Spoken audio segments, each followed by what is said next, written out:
You hear, ships are still moving, and you believe movement means life, forgetting even tired hearts continue beating before they fail.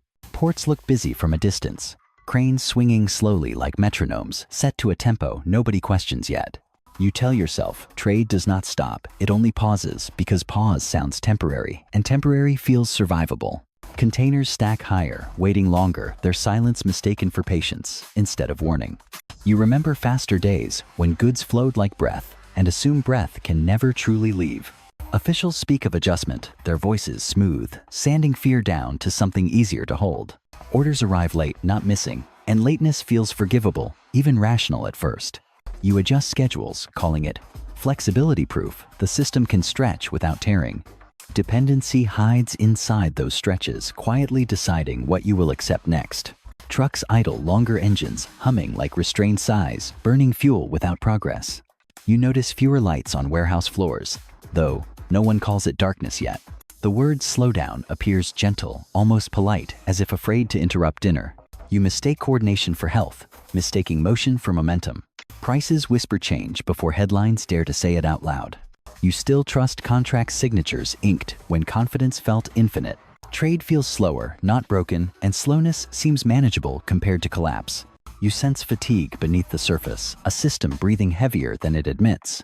Recession feels abstract, a word for economists, not for docks and loading bays. You stand watching the flow thin, telling yourself rivers narrow before widening again. And you do not realize this is how recessions begin, not with noise, but with waiting. You notice the first real change, not in reports, but in the soundscape. Fewer horns, fewer shouts, more space between engine noise. Schedules slip again and again, each delay explained as temporary, like bruises covered with long sleeves. You tell yourself backlog means demand, pretending stacked containers are proof of appetite, not proof of paralysis. The cranes keep moving, but slower, as if they are conserving strength for a future nobody will name.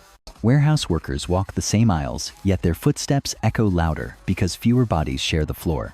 A shipping manager smiles too brightly, promising catch-up soon, and the brightness feels like desperation in costume. Debt starts whispering in boardrooms, suggesting easy bridges over widening gaps. You accept the bridges because gaps are frightening, and bridges look like progress from far enough away. Orders shrink quietly, not vanishing, just thinning like soup stretched to feed too many. You begin cutting corners, calling it efficiency, yet it feels like trimming flesh to make the suit fit. Trade slows at the edges first, the least essential goods, becoming ghosts that stop arriving without farewell. You still believe the core is safe, because believing that keeps your hands steady. Prices rise in odd places like fevers appearing before anyone admits infection. Customers complain softly, not angry, yet just confused. And confusion is the beginning of mistrust. The phrase soft landing appears a lullaby sung to keep investors from waking fully. You feel attention-shifting executives watching cash like a candle in a drafty room. Confidence starts to feel conditional valid, only if the next shipment arrives on time. Dependency tightens, suppliers waiting on buyers, buyers waiting on banks, everyone waiting on someone else's breath. You hear the first quiet layoffs described as adjustments, and the word tastes like metal. And you realize recessions begin like this, with fewer sounds, fewer certainties, and more waiting disguised as patience. You feel time stretching across supply lines, each hour heavier than the last, as if movement itself has learned to hesitate. Ports remain open, but openness feels symbolic, gates wide, while momentum quietly slips away. You hear fewer promises now, replaced by careful silence meant to avoid saying the wrong thing.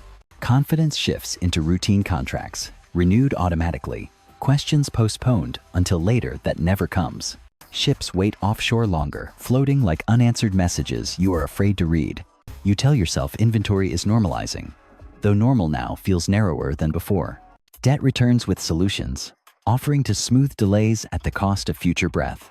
You accept because waiting costs money, and borrowing pretends to save time. Suppliers grow cautious voices, lowering terms, tightening without announcement. The rhythm of trade slows unevenly, like a heart skipping beats without fully stopping. You sense fatigue spreading through logistics, a tiredness no meeting agenda can fix. Fewer risks are taken, experiments postponed, innovation shelved gently. Customers adjust expectations downward, quietly, without demanding explanations. The system praises adaptability, mistaking retreat for intelligence. Confidence becomes conditional, again dependent on forecasts that arrive already outdated. You notice more hands hovering over cancel buttons, hesitation becoming instinct. Trade no longer expands, it circulates motion without growth. Dependency tightens further, each delay, amplifying reliance on fragile links. You still call this a slowdown because slowdown sounds reversible, and you do not yet accept that recessions begin when waiting replaces momentum everywhere. You begin measuring days by delays, calendars filling with rescheduled calls that never quite reconnect to action. Warehouses feel fuller yet emptier space occupied by goods that do not move, value trapped inside stillness. Confidence drains quietly from conversations replaced by careful phrasing meant to offend no one. You notice how often phrases like "later this quarter" become placeholders for decisions already avoided. Ships arrive with partial loads, their emptiness speaking louder than their cargo. Debt grows bolder, no longer whispering but presenting itself as necessity rather than choice. You tell yourself leverage is strategy, not dependency, even as margins thin. Trade corridors narrow, options disappearing without ceremony. Workers sense it, first hours trimmed, shifts shortened, explanations softened. The system absorbs pain unevenly, pressure, migrating toward those least able to move. You still hear optimism in public briefings, though it now sounds rehearsed. Confidence survives only where memory fills gaps left by evidence. Goods wait longer at borders, paperwork thickening like scar tissue. You mistake friction for caution, ignoring how friction generates heat. Customers hesitate longer before buying pauses, stretching conversations thin. The phrase "demand normalization" appears, smoothing loss into language. You sense dependency, locking in alternatives, fading from imagination. Trade no longer pulls economies forward, it holds them in place. You call this balance, though. Balance without motion is suspension. And you realize recessions do not arrive suddenly. They seep in through postponed movement everywhere. You notice how silence replaces forecasts, uncertainty now managed by omission rather than explanation. Trade routes remain drawn on maps, yet the ink feels faded, as if commitment itself is washing away. Confidence turns procedural orders placed, because stopping would reveal how little demand remains. You feel momentum slowing inside, organizations' decisions, circling committees instead of moving forward. Debt becomes routine payments, folded into schedules like weather you plan around. You adjust again, shrinking ambitions quietly to avoid admitting loss. Warehouses stop expanding projects, paused mid-foundation, futures left unfinished. Workers adapt without protest, learning to survive inside narrower margins. The system praises resilience, though resilience now means enduring less. You sense trust thinning between partners, emails, shorter calls, less frequent. Trade slows unevenly, some lanes freezing, while others strain under redirection. You tell yourself this is optimization, not retreat, because retreat would demand accountability. Confidence survives as habit, repeating patterns learned when growth felt guaranteed. Dependency tightens across borders, each delay amplifying reliance on fragile suppliers. You feel patience being consumed, not built, each wait costing something invisible. The phrase "temporary softness" appears, a softer pillow for harder floors. Goods arrive later and leave sooner, passing through without settling. You notice investment slowing, curiosity replaced by caution. Trade no longer drives expansion, it merely prevents contraction. And you realize recessions deepen when motion continues without direction anywhere. You sense effort replacing confidence, every shipment requiring persuasion instead of assumption. Trade still moves, but each movement feels negotiated, like asking permission to breathe. You notice how often contingency plans become primary plans without announcement.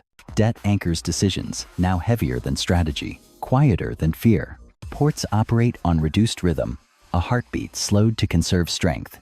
You adjust expectations again, telling yourself restraint is wisdom learned early. Confidence survives in spreadsheets, not in voices. Suppliers demand assurances that sound like apologies. You feel the chain tightening, every link dependent on the weakest delay. Trade corridors feel narrower, pressure building at every junction. Workers stop asking questions, sensing answers would not change outcomes. The system praises discipline, confusing endurance with health. You sense belief draining from forecasts, replaced by cautious ranges and silence. Movement continues because stopping would expose how little momentum remains. Dependency settles deeper, shaping choices before intention appears. You begin measuring success by absence of failure. Recession whispers grow louder, though still framed as speculation.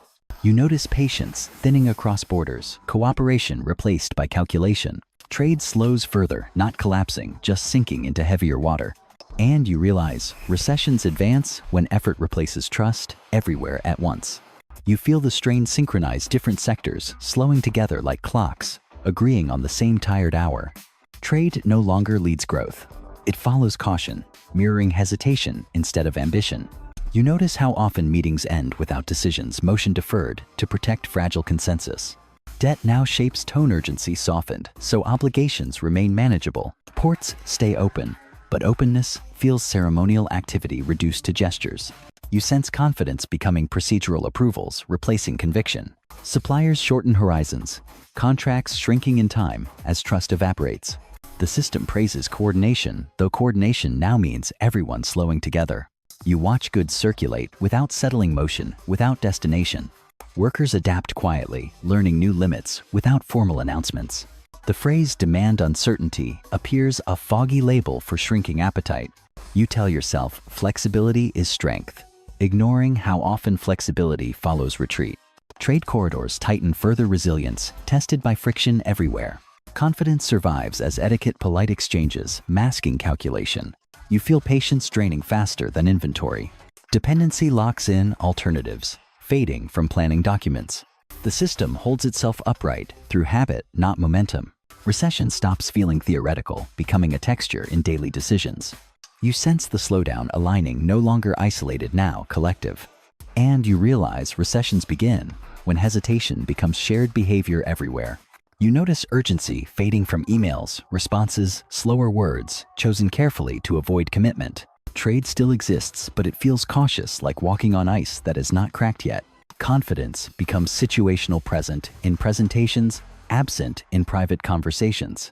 Debt settles deeper into operations, shaping choices long before strategy enters the room. Ports breathe slower now. Activity measured, pauses intentional.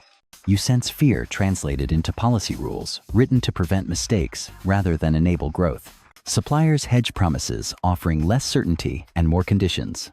You adapt again, shrinking timelines to match shrinking confidence. The system praises discipline, rewarding restraint over initiative. Goods wait longer between movements, time stretching in transit. You feel cooperation thinning, partners calculating exits quietly. Trade corridors hold tension like wires pulled too tight. The word temporary disappears, replaced by silence. You notice optimism now requires justification, no longer assumed.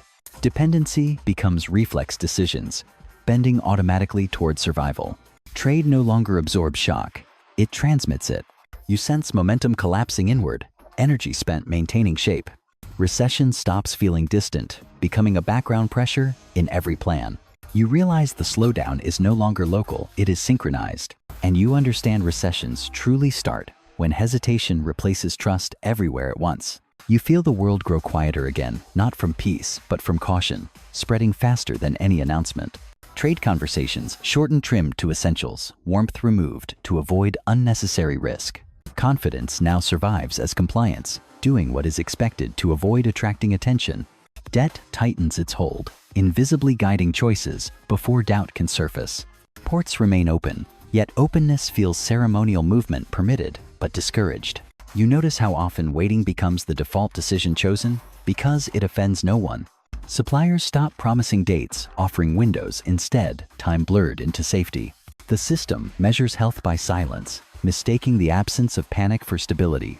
You sense trust thinning between partners, replaced by quiet contingency planning. Trade still flows, but the current feels weak, unable to carry ambition forward. Workers plan shorter futures conversations, ending closer to today. You hear the word recession less, not because it faded, but because naming it feels pointless now. Dependency feels complete, the idea of independence sounding theoretical. Confidence becomes something you reference historically, like growth you once lived inside.